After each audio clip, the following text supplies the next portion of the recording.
Thank you. 8-year-old boy suffers accident at infill site as Edmonton plows through with infill. If only emergency response could have accessed the road easier. We told them from the beginning. Edmonton residents raised concerns about multifamily housing not meeting national building code standards. Next slide. Imagine the headlines. The potential was there on June 28, 2025. My 8-year-old son, pictured here, it's a little bit difficult to see, but at the infill site of 14132 and 14134 98 Avenue, as I called 311 to make a complaint about lack of fencing, my curious 8-year-old son wandered onto an open excavation, unmanned construction site. OHS, 311, Councillor Knack, every single one of them were made aware of this situation. On June 3rd, I brought this situation to Council's attention as well. Next slide, please. There was a clear lack of secure fencing all around the entire property. You can see I've designated with an orange line where the fence boundary ends around the open excavation, and I've added, I don't know, an emoji there for where my son was. Please move on to the next slide. There were hedges from the neighboring property that were being used as a fence line. Next slide. Same property, same day, no fencing in sight to secure the straight cut excavation. What do you think an appropriate response time to this is from 311, OHS, and the builder?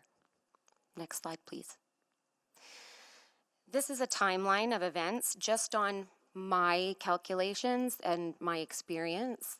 Every single one of these incidences were with infractions from bylaw from this particular builder at this site.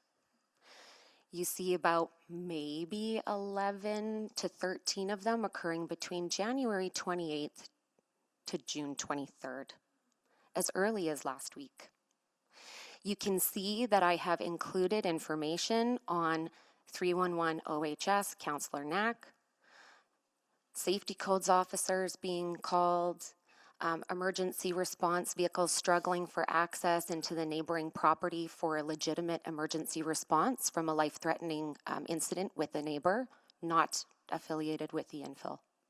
Next slide, please. I am not going to focus on this, but you do have the proof that I have reference numbers from my OHS conversations and my conversations with 311.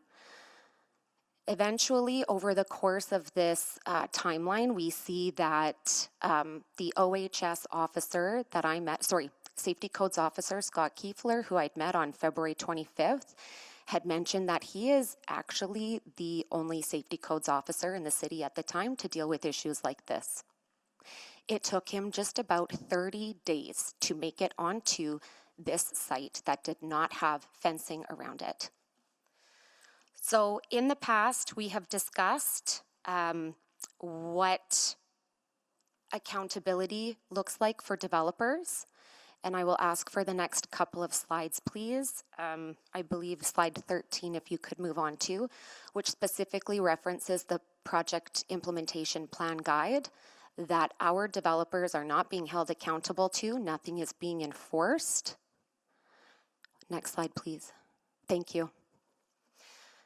It is clearly written that there should be proper fencing around excavation sites. Next slide, please. And next slide, please. We go so far as to talk about fencing and access control, construction site fire safety plan from this project implementation plan guide.